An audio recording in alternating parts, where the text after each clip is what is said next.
The Baganda say, Abaganda bagamba sikusooka that it foregoes you nezitakuva nyuma. and it does not come You behind your back. rather suffer in the first generation of your life Waakiri obonaabona mulembe gwe ogusooka ogw'obulamu bwo than to suffer in your second generation. okusinga okubonaabona mulembe gwe I ogwokubiri. told you that in the Bible a generation is 40 years. Nabagambye mu Bayibuli omulembe gwa myaka 4. Every one of you Buli kinomu ku mmwe who is in the middle between 0 and 40 ng'oli wakati wa 0 n'4 work very hard kola nnyo in this first generation mu mulembe guno ogusooka and you prepare for the next generation. weetegeretegere olw'omulembe oguddako. Time is coming Ebiro bijja when everybody will vomit you. buli muntu yenna lw'anaakusesema. Even government at 55 years of age, Ne gavumenti erina emyaka 55 egy'obukulu at 55, ku 55 if you are working for government, bw'oba okolera gavumenti it will vomit you out. ejja kukusesema. Retired. Kale owummudde, We don't need you anymore. tetukyakwetaaga, You are useless. tokyalina mugaso. Even government vomits you at Ne 55. gavumenti 55 ekusesema. But by the time government vomits you, Naye gavumenti weekusesemera if you're a government teacher, bw'oba oli musomesa wa gavumenti like my sister here, nga sisita wange ono if you're a government medical officer, nga oli medical officer like my daughter there, nga muwala wange oli, if you're a policeman, bw'oba oli policeman like my sister here, nga sisita wange wano at 55, 55 they'll declare you retired. bajja kukulangirira nti owummudde. Even the computer will make your name red Ne kompyuta erinnya lyegenda ddimyusa in the public service computer mu system, public service computer system that now you are nti useless. kati tokyalina mugaso. Go. Wumula, Where will you be going? onoobeera olaga wa? Where will you be going? Onodda wa? It is either the social security money you are saving now, Kijja kuba ba ssente zino z'otereka mu social security or the pension scheme government is doing for you, oba pensioni gavumenti gyekuwa, or oba you shall live a miserable life. ojja kubeera mu bulamu obw'ennaku. Ladies and gentlemen, Bannyabo ne bassebo, you cannot have both. tosobola kuba na bibiri. You can't have the eggs Tosobola kuba na magi and the omelette at the same time. n'ogasiika ate mu kiseera kyekimu. Yes, you can't have the eggs Tosobola kuba na magi and the omelette at the same time. n'ejjesiike mu kiseera kyekimu. You can't. Tosobola. You need to sacrifice one. Olina okubako ekimu ky'osaddaaka. If you sacrifice the eggs, Bw'osaddaaka amagi you shall be having a bright future. ojja kuba n'eby'omu maaso ebirungi. Many chicks. Obukoko bungi. Some of them will even turn into cocks Obulala bujja kufuuka na sseggwanga and hens. n'enkoko You shall be enseera. able to sell and educate your children. Osobole okuzitunda But if osomesa you abaana. choose to eat, Naye bw'osalawo okulya you don't have the chicken. tojja kuba na The nkoko. choice is yours. Okusalawo kuko. And the choice must be made in the first 40 years of your Era life. okusalawo olina kukola mu myaka 80 egisooka. The Bible said that God waited until the end of 40 years to make sure everybody who rebelled out of Egypt is dead in the wilderness.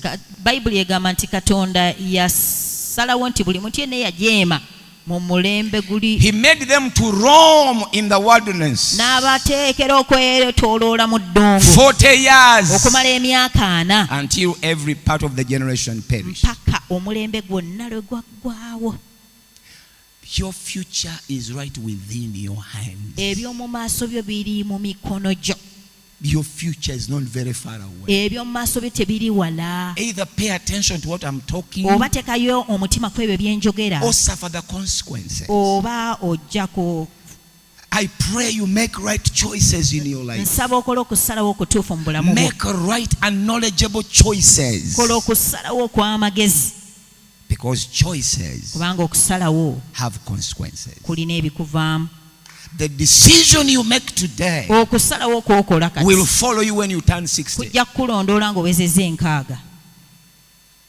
Number 3. Ekyokusatu, Number 3 meaning of the sacrifice. Sacrifice also means saddaaka kitegeeza to neera surrender something you think may be of value okuwaayo ekintu ky'obadde olowooza nti kya muwendo as a means of gaining something more important. mu ngeri y'okufunamu ekintu ekirala ekisingako omugaso. We have something that are valuable, Tulina ebintu eby'omuwendo and also we have some things that are more important. ate tulinawo n'ebintu ebisinga omugaso. You must have a distinction between the two. Olina okuba n'enjawulo wakati w'ebibiri.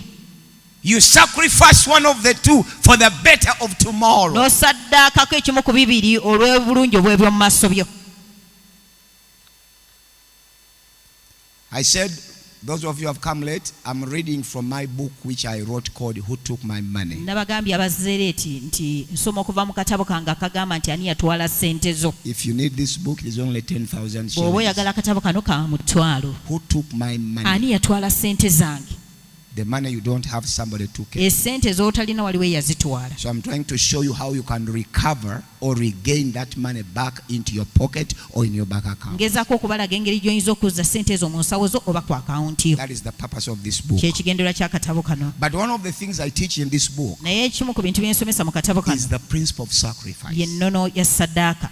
People who do not want to sacrifice will never achieve much in life. Abantu abatayagala kusaddaaka tebalina nnyo we bajja kutuuka mu bulamu. I'm telling you, Mbabuulira, life is about sacrifice. obulamu bukwatagana na I ssaddaaka. told you last Sunday, Nabagamba Sunday the ewedde reason why the Catholic Church is the biggest Christian organization in the world kyensonga lwaki ekkereziya y'abakatuliki yesingayo obunene mu nsi is because they have a group of women called sisters who sacrificed sex all the days of nti their life. kubanga balinawo ekibinja ky'abakyala ekiyitibwa abasista abaasaddaaka okwegadanga obulamu bwabwe They are bwonna. nuns. Babiikira They sacrifice and say, I'll never sleep with a man for the sake of this Catholic Church. baasaddaaka ne baga sijja kwebaka na musajja olw'eyo They ekkereziya said, nobody will ever see my breasts all the days of my ne life. bagamba teryaliraba ku mabeere gange ennaku zonna ez'obulamu But in the bwange. Pentecostal church, Naye wano mu even bapentekote pastors' wives' breasts are out.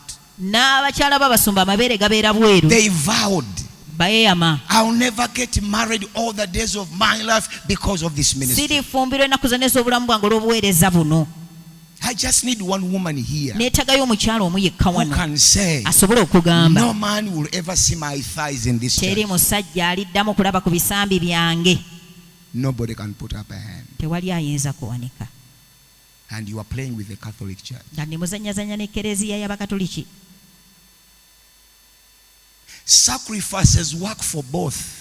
Okusaddaaka kukolera Whether you byombi. are in Mama Fina's group Oba oli wa maama Fiina or you are in Pastor Mtebi's group, oba oli mu gurupu ya pasita Mutebi. sacrifice does not go along religious lines. Saddaaka teesukkawo ku These madiini. principles were created by God for everybody. Zino ennono Yesu yaziteekawo ku lwa buli muntu. It's like the principle of sowing and reaping. Yiringanga ennono y'okusiga When n'okukungula. I sow beans, Bwensiga they ebijanjaalo grow up. bikula. When Mama Fina sow beans, Maama Fiina bw'asiga They grow ebijanjaalo up. era bikula. they don't grow because of what you believe. Tebimera olw'ekyo ky'okkiriza. It is a principle God put there for every human being. Eyo nnono Katonda yagiteekawo ku lwa buli muntu. The law of gravity. Etteeka lya gravity. Whether you were witch Oba oli mulogo or you are the most holy at Entebbe Miracle Center oba Church, gw'osinga obutukuvu ku when you Entebbe throw Miracle Center, something up, it will come down. bw'okasuka ekintu kirina okudda It wansi. doesn't matter whether you are the greatest witch in Si Uganda. nsonga oba gwe mulogo asingayo obukulu mu Uganda. It is a principle set by God. Eyo nnono Katonda yagiteekawo. So is rain season and dry season. Kye kimu n'ebiro eby'enkuba When n'ebyomusana. the rain comes, Enkuba bw'ejja, it doesn't overlap Mama Fina's home. amaka ga Maama Fiina tegabuuka, It rains there. naye etonnyawo. Even the principle of sacrifice works for everybody. N'ennono ya ssaddaaka ekolera buli muntu. Actually, non-believers knows how to sacrifice more than Christians do. Mu butuufu abatakkiriza bamanyi nnyo okusaddaaka n'okusinga Abakristaayo. Every weekend they take chicken to their witch doctor Buli wiikendi batwala enkoko eri abasawo for abasamize sacrifice. basaddaake. Non-believers Abatakkiriza have even taken sacrifice to the next level, batutte saddaaka ku ddaala eddala. that they don't only sacrifice chicken and goats and sheep, but they even sacrifice cutting off the heads of little children. Nti tebasaddaaka nkoko na mbuzi byokka, naye bagenda mu maaso ne bajjako n'emitwe gy'abaana. And they take the heads in the corner of their skyscrapers going up. Ne batwala emitwe egyo mu bizimbe byabwe bye bazimba ne bisituka. Non-believers knows how to sacrifice. Abatali bakkiriza bamanyi So okusaddaaka. is the principle of giving. Kati n'ennono y'okugaba It bw'etyo is for bw'eri everybody, ya buli muntu whether you yenna, are born again oba oli mulokole or non-born oba again. toli mulokole. Giving is for everyone. Okugaba kwa buli muntu. Muslims gives to the poor every Friday, Abasiraamu buli wakutano bawa abaavu and they earn much. era ne bafuna Because kingi the principle of giving is for everybody. kubanga ennono y'okugaba ya buli muntu. Muslims Abasiraamu even have an entire Eid al-Fitr. balina ne yidi nnamba gye bayita eri fitiri, It is a day of sacrifice. lunaku lwa ssaddaaka. They slaughter goats and sheep and chicken and cows like nothing. Basala ebisolo bingi nnyo In the whole world, mu nsi yonna. it is a day of sacrificing animals. Lunaku lwa kusaddaaka bisolo. Every Muslim must slaughter something. Buli musiraamu abaako kyasaddaaka. Those who don't have, the rich give to the poor. Abatalina ng'abagagga babawa. But everyone must Naye buli sacrifice. muntu yenna alina They okusaddaaka. take sacrifice to the next level. Okusaddaaka bakutwala ku ddaala eddala. I am not even telling you to do that. Sibagamba kukola ekyo. I am telling you to do the little thing you can manage in sacrifice in your first 40 years of life. Mbagamba okukola okusaddaaka kw'osobola mu myaka gy'ana gino You egisooka. should be having a savings account right now. Waalibadde ne savings account mu kiseera You kino. should be avoiding certain things right Waalibadde now. olina bye weerekereza kati. You should be foregoing certain things right now. Waalibadde olina by'oleka ne biyitawo For the kati. betterment of your future. Olw'obulungi bw'omu maaso For go. the betterment of your family. Olw'obulungi bwa famire yo. For the betterment of your generation. Olw'obulungi bw'omulembe gwo. Sacrifice. Saddaaka. We should learn to sacrifice our time. Tulina okuyiga okusaddaaka ebiseera byaffe. Do you wake up in the middle of the night and you check on your children? Ozukka ekiro n'okebera ku baana bo. If you don't check them, Bw'oba tobakebera, mosquitoes are going to bite them. ensiri zigenda baluma, And they shall suffer from fever. balyoke baluma omusujja. And you shall pay a lot of money in the Olyoke hospital. osasule sente nnyingi mu ddwaliro. Because you don't want to sacrifice your sleep Kubanga toyagala kusaddaaka tulooto for the sake of your children. olw'abaana bo. Sacrifice is life. Okusaddaaka bulamu.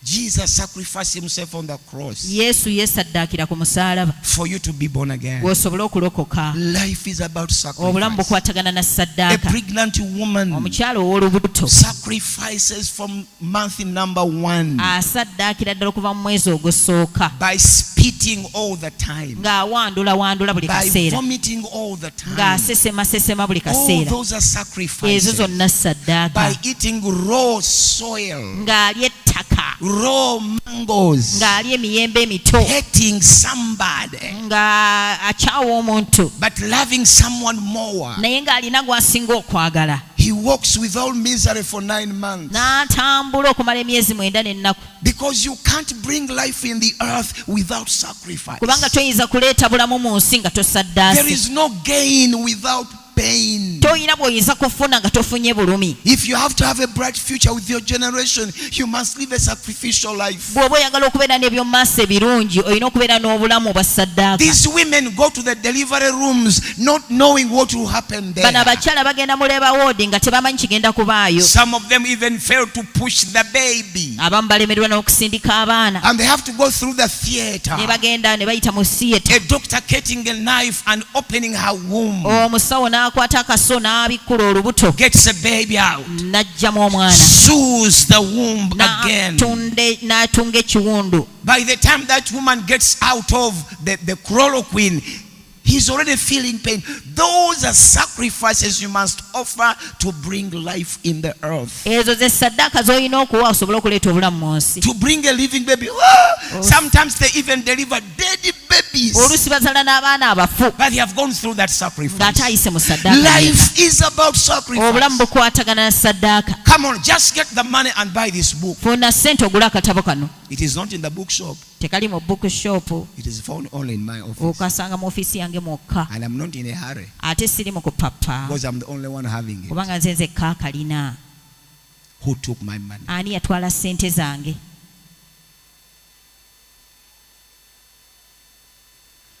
Let's finish with one more. Katumalirize na kimu ekisembayo. Can we have number 3? We finish with that. Sacrifice means to surrender something you think may be of value as a means of gaining something better. I don't know what number is that. We have finished that one. Number 4. We need number 4. Sacrifice means to surrender something. Can you show me? I'm the one who wrote the book.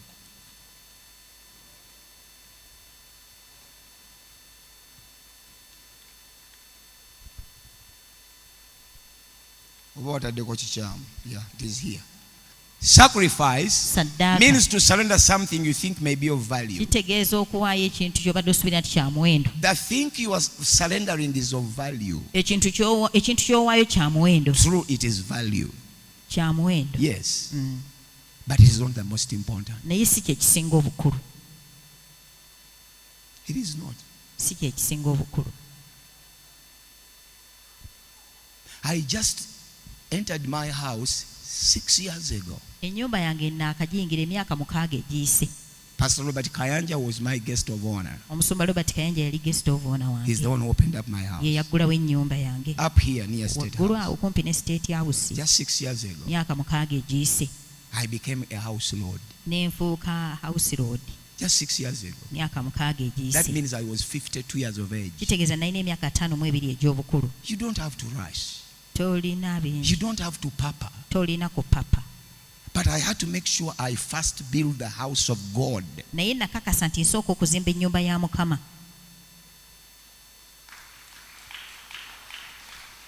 The president came in 2014 omukulembeze w'eggwanga yajja mu 2014 and dedicated this church. na dedicating church. I entered my house in 2017. ennyumba yange nenjingira mu 2017. I had to make sure the church has enough land all the way. nakakasa nti church efuna ettaka erimala. To me, gyendi building my house okuzimba ennyumba yange was of value, kyali kya but it muwendo, was not the most naye nga si kye important. kyali kisinga obukulu. The most important was the house of ekyali God. kisinga obukulu yali ennyumba ya Katonda. That's what we call sacrifice. ekyo kye tuyita saddaaka. Something is of value, ekintu kiba kya muwendo but it is not the most naye important. nga te si kye kisinga obukulu. In my book, I say, mu katabo kange nagamba for example, ekyokulabirako. endongo. Endongo is not of value according to me, endongo si ya muwendo gyendi, yet it takes a lot of people's money every weekend. ate nga etwala ssente z'abantu nyingi buli That's wiikendi. why Chameleon is driving a 400 million car. ensonga lwaki Kamiliyoni avuga emmotoka eya miliyoni 4. That's why Bebe Cool is driving a Lamborghini of 350 million. ensonga lwaki Bebekulu avuga eya miliyoni 305 Because of endongo. olw'endongo. The money you take there, you think it is small, mweze mutwalayo mulabanga entono, but it's making somebody to drive a 300 naye million. zireetera omuntu okuvuga emmotoka ya miliyoni 305. Endongo. okuba endongo. At Lido Beach, wali ku Lido, at Spina Beach, wali ku Spina, at Angelita Beach. kwanje Degita. Yes, is of value, kale kya muwendo but it is not the most important to me. naye si kye kisinga obukulu gyendi. I sacrifice it. ekyo nkisaddaaka. And I save that money for my future generation. esente nenzitereka ku lwa generation yange ey'omu maaso. Endongo is not of value to me. endongo si kya muwendo gyendi. I've been born again for 36 years. mbadde mulokole okumala emyaka 36 And I have never attended one. era sigendangako mu ndongo yonna. It is valuable, kya muwendo but not the most important. naye si kye kisinga obukulu. So if I was saving 20,000 shillings every ndongo for 36 years, I will be having 700 million shillings by now. singa nali ntereka emitwalo 2 okumala emyaka Asatu mukaaga. 36 n'alibadde ne miliyoni 720 million. miliyoni 720 Closing a billion shillings in nga natera 36 years. okweza In akawunti 36 years. mu myaka 36.